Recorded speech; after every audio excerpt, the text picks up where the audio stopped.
gitu Pak. Saya tanya ke jenengan, perbuatan saya barusan ini, Shallallahu ala Muhammad, itu haram, makruh, mubah atau apa? Nggak tahu Pak, saya nanya Pak.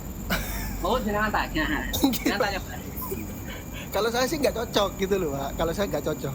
Ini kan Nah, tapi sholawat, hukumnya Pak. nggak tahu Sholawat, ya. iya sholawat. Ya, hukumnya nggak tahu ya. Hukumnya Iya nggak tahu. Pak. Oke, satu. Iya. Kalau saya nggak cocok Pak. Kalau saya nggak cocok. Oke. Yang kedua, musik itu hukumnya apa, Pak? Saya nggak nanya itu Pak. Itu kalau Enggak, ini biar jelas ya, nanti iya, saja. iya. Maaf. Ya. Saya kan Biar mazhabnya saya Syafi'i paham ini. dulu. Ya saya mazhabnya Syafi'i ini ya Pak ya. Ya saya kunut juga, kunut saya Pak. Saya kunut ya. Saya ikut Imam Syafi'i Pak. Jadi maaf ya Pak ya, maaf Mas Ridwan. Saya ikut Imam Syafi'i mengharamkan. Jadi kalau nggak terima Pak, protesnya sama Imam Syafi'i gitu deh Pak ya. Dosa terus ya Pak ya, dosa terus ya. Saya nggak protes ya, Pak. Saya nggak protes. Saya cuma tanya. Ya itu saya itu pendapatnya Imam Syafi'i, saya hanya menyampaikan. Udah. Musik haram, oke ya. Ya, Imam Musik Syafi'i Pak. Imam Syafi'i ya Pak ya, menyampaikan pendapatnya Imam Syafi'i. Bukan mazhab yang lain. Ya. Nggih, nggak apa-apa. Terus seandainya saya bawa timba, Pak. Saya pukul-pukul, dung itu haram nggak, Pak? Saya bawa Itu timba. bukan musik Pak. Oh, apa itu? Kalau musik itu ada nadanya kan gitu kan Pak. Lah, dung itu masa nggak ada nadanya itu? Ya nggak ada Pak. Oh, Kayak nggak ada. alarm gitu kan, alarm. Ya stagnan nadanya gitu Pak. Oh, musik itu apa, Pak? Musik itu, Pak? Nggak tahu Pak, saya bukan ahli bahasa Pak. Oh, bukan ahli bahasa. Ya yang Tapi jelas kok ada bisa nadanya mengatakan- musik gitu. kok bisa Dan musik mengatakan itu bukan musik? ya. Contohnya ada nadanya Ya, do re mi fa sol la si do itu kan ada nadanya Pak. Gitu ya. Oh, Tapi semisal kalau kita dung bawa timba. itu kan tidak ada Pak. Ini yang kita saya bawa tahu timba. sebagai awam gitu Pak. Ah gitu ya Pak ya. Ya, kayak orang nabur rebana itu, Pak. Nabur rebana itu kan ada musiknya, dung tek dung tek itu haram nggak, Pak? Kalau itu dicontohkan Pak, kalau rebana dicontohkan, bukan rebana ya Pak, Anda salah ya Pak. Itu ada contohnya, terkecuali itu Pak, karena katanya Imam Syafi'i sama ngambil dari hadis gitu. Iya. Oke, kalau saya bawa timba, kemudian saya dung tek dung kan bisa itu timba itu. Dung Iya, Pak. tek itu gimana? Mubah Pak. Oh, mubah. Lah tadi katanya haram musik. Itu pengecualian Pak, karena Nabi pernah. Di selain itu nggak pernah Pak, karena Nabi nggak pernah timba. do re mi. Masa Nabi pernah? Masa zaman sahabat pernah dung tek sama timba, pakai timba?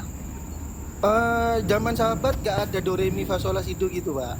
Jadi bedakan sama musik sekarang ya Pak ya. Enggak, saya itu cuma mencontohkan, Pak. Kalau saya bawa timba, kemudian saya kasih nada, Ya. tek Oh jadi itu ya. Pak. Jadi halal berarti ya Pak ya. Enggak, saya tanya ke jenengan, itu kira-kira halal apa haram? Itu halal Pak, karena tidak ada nada di situ gitu loh. Nah, Berarti tadi kalau kan ada dibuat nada, Pak. nada, berarti itu mengarah ke musik gitu ya Pak ya. Dung tek dung itu kan ada, Pak. Dung Ya. tek. Oh itu bukan nada Itu Pak, itu nada bunyi di biasa. hadra, Pak. Bukan bunyi biasa itu Itu Pak. nada di hadra, Pak. Oh iya. Kalau hadra itu haram nggak? Hadra. Saya nggak tahu Pak, saya nanya ini Pak. Hadra haram Kalau nggak, hadra Pak? itu kan rebana ya, saya udah Oke. ngomong tadi pernah Nah, sekarang dilaksanakan saya oleh gini, Pak. Nabi waktu pernikahan gitu loh Pak, kalau nggak salah ya. Oke. Ya. Nah, sekarang begini, Pak. Iya Pak. Kalau seandainya ada orang sholawatan di lapangan, kumpul bersama, ada yang di atas panggung bawa hadra, Pak. Dung tek. Yang lain juga nanti akan punya nada sendiri sehingga disatukan itu. Semua pakai hadra saja. Dung tek. Kemudian Habib Syekh sholawatan. Bukan sholawatan ya, nyanyi lah. Padang bulan sampai terakhir. Kemudian pesertanya itu sambil gini, sambil joget-joget lah, sambil Shallallahu ala Muhammad itu apa namanya? Ya, di atas panggung ada orang main hadra. Kemudian ada Habib Syekh itu sambil bawa mic, kemudian sambil bersolawat. Shallallahu ala Muhammad. Kemudian para jamaah yang hadir ya sambil Shallallahu ala Muhammad. Itu kira-kira masa mau diharamkan ya? Saya nanya Pak, kalau saya sendiri, saya bersolawat itu khusyuk gitu loh Pak, karena itu kan bersolawat kepada Nabi ya. Masa bersolawat kita kepada Nabi itu goyang-goyang kepala, kecuali hal-hal mubah kayak senam gitu loh, Pak. Nah, Iya kan? berarti Nah, ini kan ibadah. Masa ibadah sambil musik gitu. Ya maaf ya, Pak ya. Di masjid nanti nyetel gitu kan kita hampir menyerupai orang Kristen, Pak. Nanti lama-lama gitu loh, Pak. Ibadah ya ibadah, hal mubah ya hal mubah. Hal mubah pun itu ya jangan dicampur sama ibadah.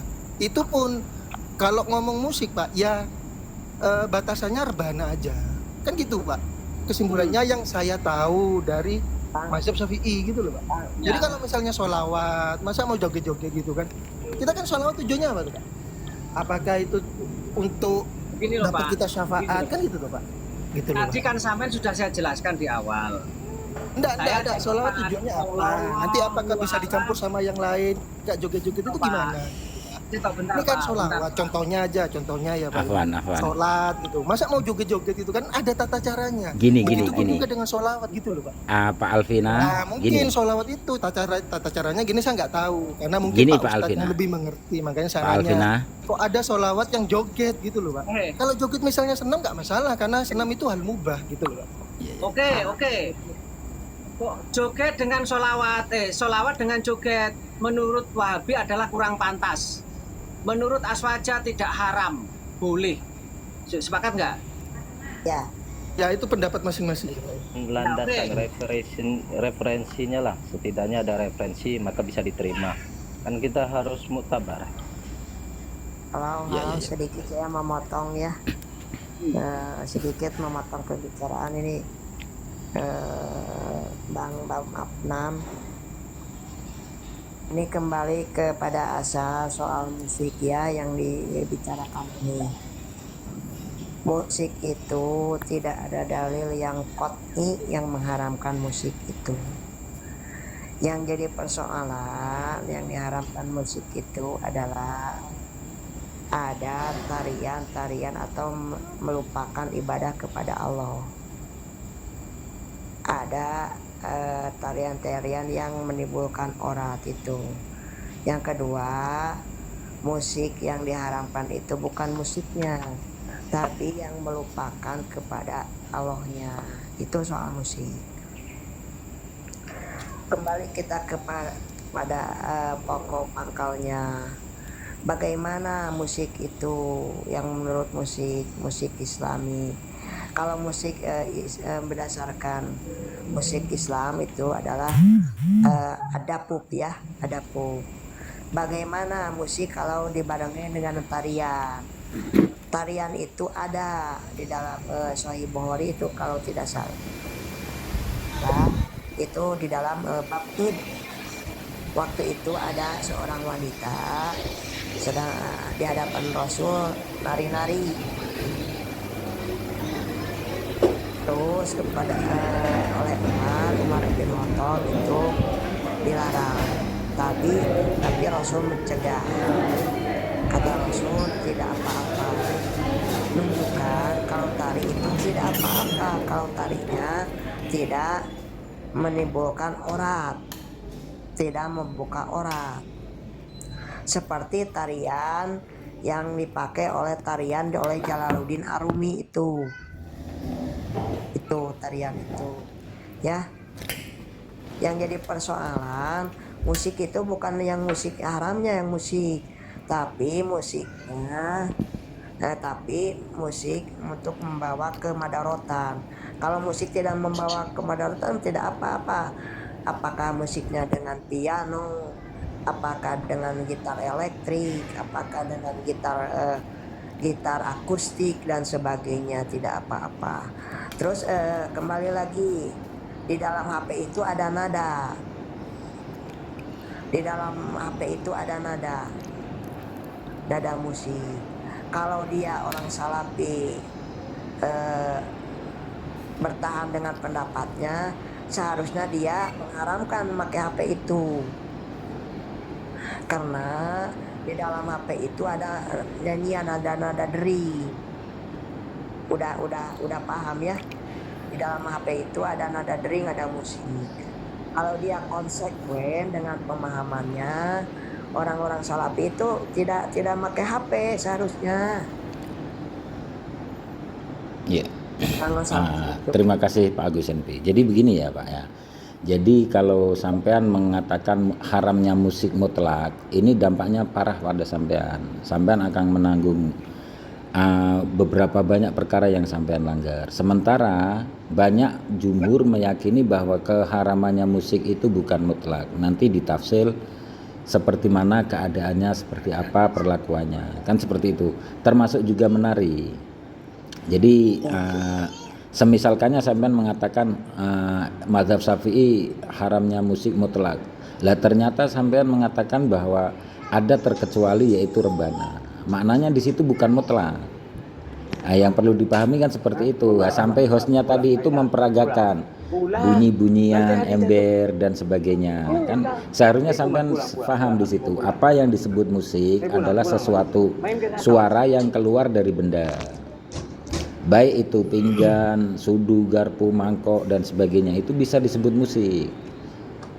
Kalau sampean misalkannya mau memutlakan, nanti parahnya sampean menghadiri 17 Agustus lalu disuruh nyanyi Indonesia Raya, di situ ada musik. Sampean berkeyakinan haram dan sampean berada di situ, itu subhat sampean besar sekali Pak. Ya, cuman yang perlu digarisbawahi ya seperti kata hostnya tadi, hukum di Islam itu tidak ada enak bagi saya, tidak enak bagi kamu, itu tidak ada seperti itu.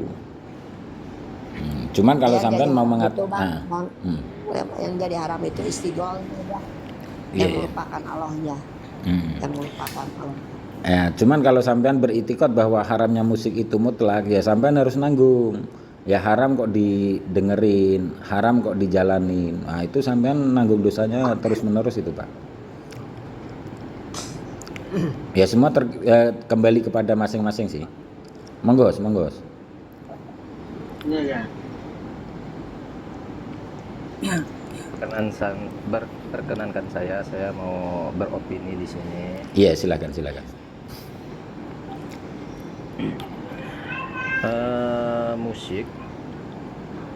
Istilah musik di zaman Rasulullah tidak ada emang sih. Istilah musik itu dari setelah Rasulullah SAW. Kategorinya memang bid'ah. Tapi di dalam bid'ahnya itu memang benar tadi dikatakan tidak mutlak. Tapi unsur keharamannya itu setiap perkara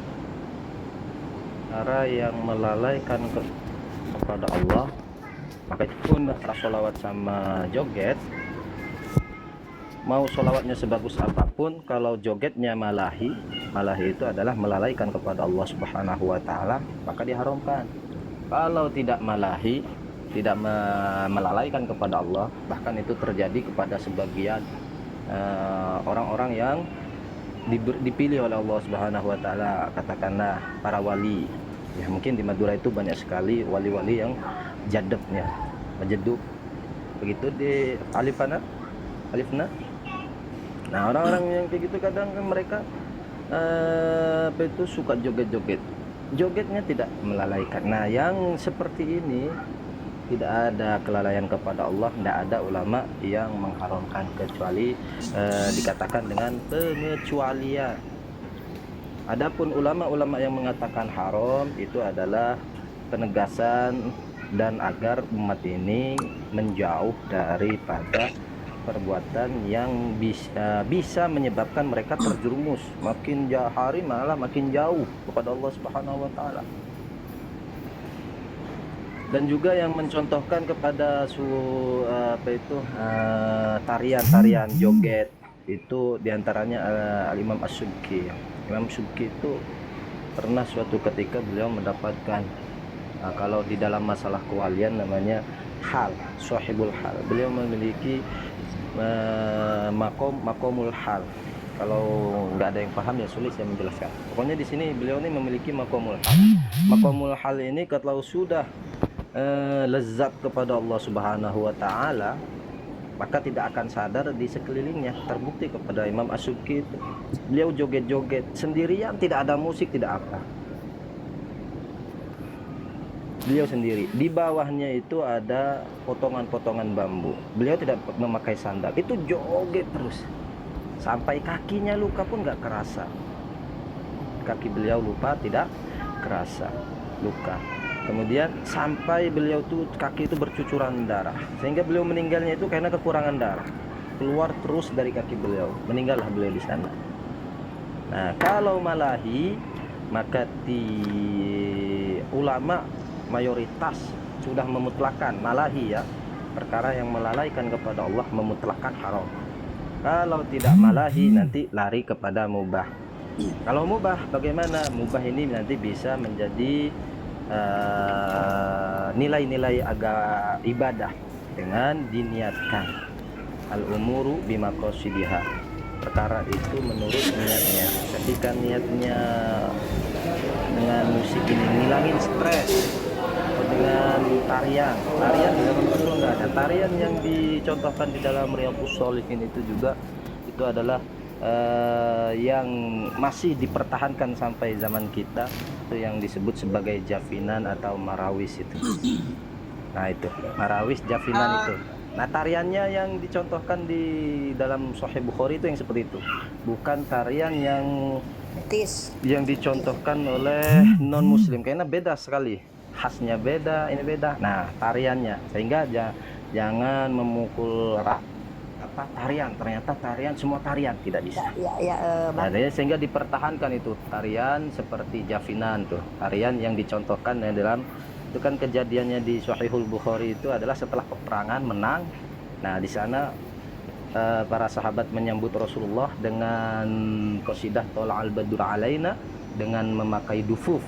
Nah, itu dufuf pun dipertahankan sampai kita, sehingga yang mafhum di sini adalah untuk batasan-batasan supaya tidak menimbulkan bid'ah, itu ulama tetap menjaga kemurnian yang telah dilakukan di zaman Rasulullah Shallallahu Alaihi Wasallam, seperti marawis atau apa tadi, rabana dan lain sebagainya.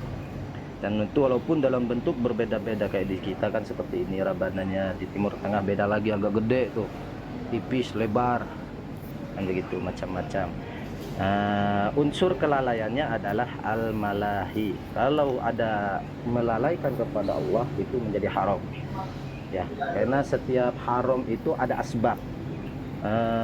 Tidak mungkin Allah tiba-tiba haram, semuanya harus ada asbab. Asbab inilah yang menyebabkan satu hukum haram, satu hukum ini tidak haram.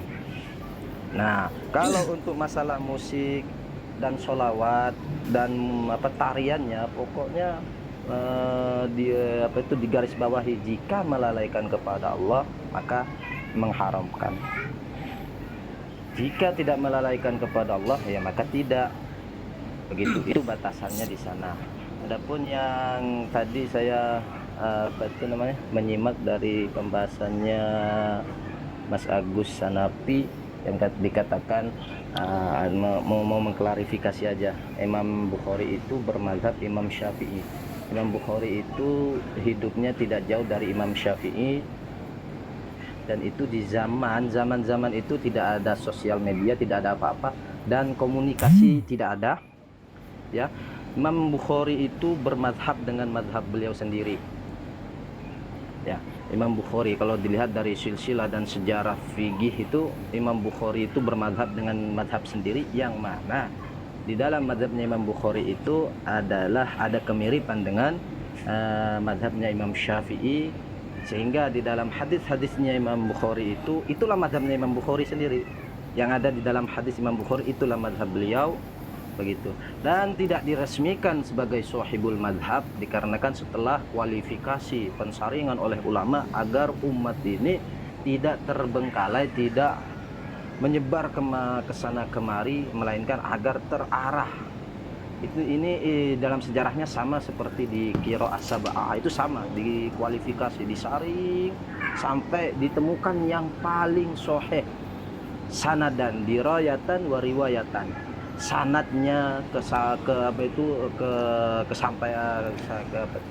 bersambungnya sanad keilmuannya sampai kepada Rasulullah, dan kesohihannya dalam istidlal, pengambilan dalilnya, di dalam istimbat, dan juga di dalam kiasnya dan di dalam usul fikih Imam Syafi'i di mazhab Jadid Qadim itu tidak sedikit sekali memakai usul fikih, tapi setelah beliau mempelajari kepada salah satu imam yang dijelaskan oleh Gus Baha itu, ya Gus Baha pernah menjelaskan, belajar kepada salah satu imam tersebut adalah ahli pakar di dalam usul fikih.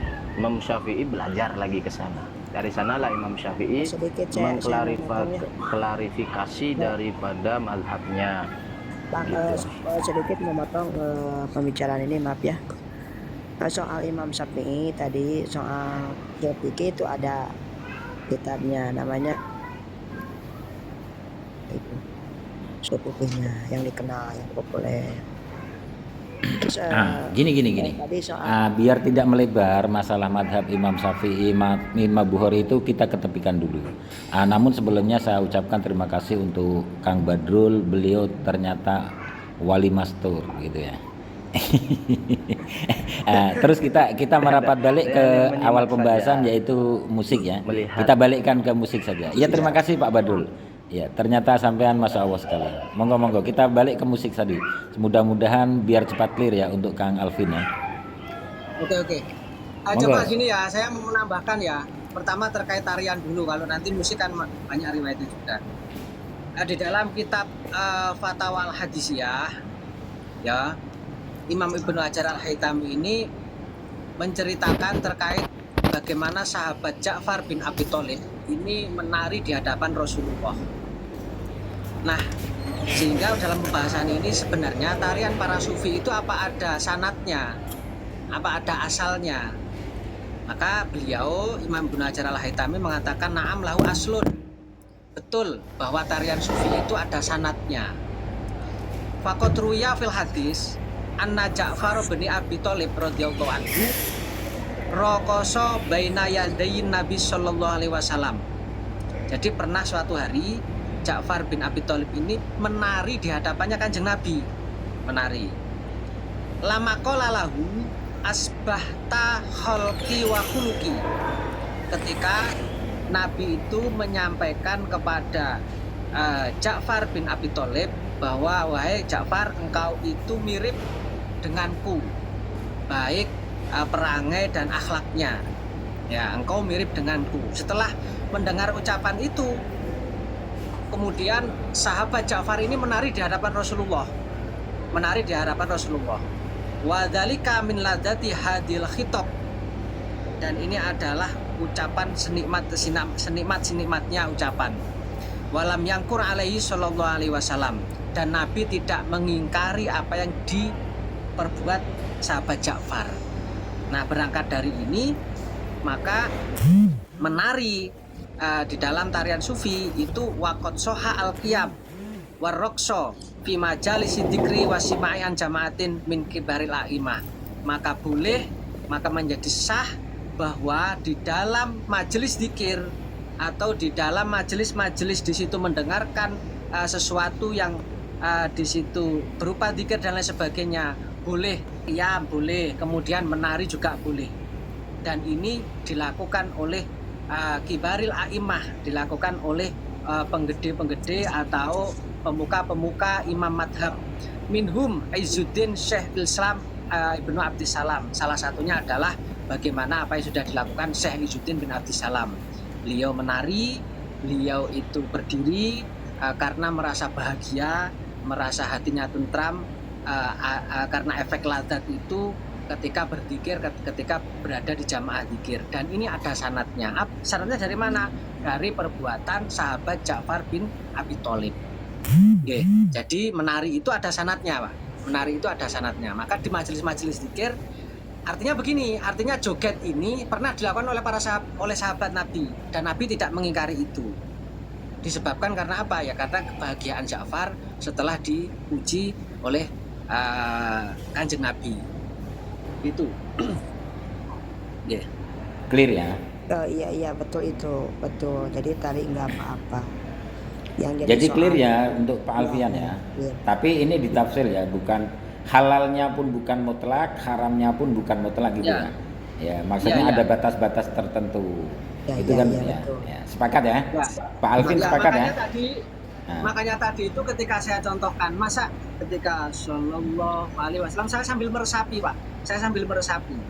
Karena apa? Para ulama sufi itu jogetnya itu bukan karena nggak khusyuk, justru karena kekhusyuan mereka itu mereka menikmati kekhusyuan itu sampai goyang-goyang, sampai joget-joget. Seperti sahabat Ja'far menikmati apa yang sudah disampaikan Nabi di hadapan Ja'far, kemudian joget di hadapan Rasulullah.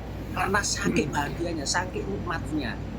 Nah, orang yang bersolawat itu begitu, meresapi, membayangkan Nabi hadir, kemudian dan seterusnya, sehingga terus begitu nikmatnya membayangkan bersama Nabi Muhammad SAW. Nah, cuman memang sebenarnya ulama kita itu sering memperingatkan Pak, bukan tidak diperingatkan. Kalau joget, jangan sampai joget-joget yang di situ melebihi batas. Itu ya, Betul. Habib saya sering mengingatkan itu, ayo yang sholawatan jangan. Tapi yang namanya umat Pak, yang namanya umat itu tidak segampang kita ini membalik telapak tangan. Contoh, Ibnu Taimiyah itu di dalam salah satu riwayat itu pernah Pak, itu pernah berjalan kemudian menemui orang mabuk-mabukan. Ada orang mabuk-mabuk di situ, ya tetangganya mabuk-mabukan. Nah, Ibnu Taimiyah diem, tidak memperingatkan, dibiarkan dia. Nah, kemudian salah satu sahabatnya kemudian komplain, wahai Syekh, kenapa Anda kok mendiamkan orang itu? Kok tidak Anda nasihati dan seterusnya? Maka Ibnu Taimiyah menjawab, begini, orang itu masih mending mabuk. Nanti kalau saya peringatkan kemudian dia marah, dia itu biasanya membunuh orang. Akan ada kemadharatan yang lebih besar. Nah, dalam konteks dakwah itu ada pertimbangan-pertimbangan kayak begitu. Bukan kita menghalalkan secara mutlak, tapi bahwa ada tahapan-tahapan dalam berdakwah. Makanya ulama-ulama kita itu ketika berdakwah itu tidak langsung, oh ini haram. Tapi diperingatkan mereka, kalau joget, ya biasa yang sewajarnya, jangan sampai jingkrak-jingkrak, jangan sampai apa. Tapi namanya anak muda Pak, itu mending dia masih mau sholawatan, anak yang tato-tatoan itu. Bagaimana kalau nggak sholawatan dia di majelis-majelis dugem? Itu kan malah lebih parah dia. Nah begitu, pertimbangannya begitu. Nah, mudah-mudahan Pak Alvin bisa paham ya. Cash tutup ya Pak Alvin ya. Habis ya. Tapi kalau dari saya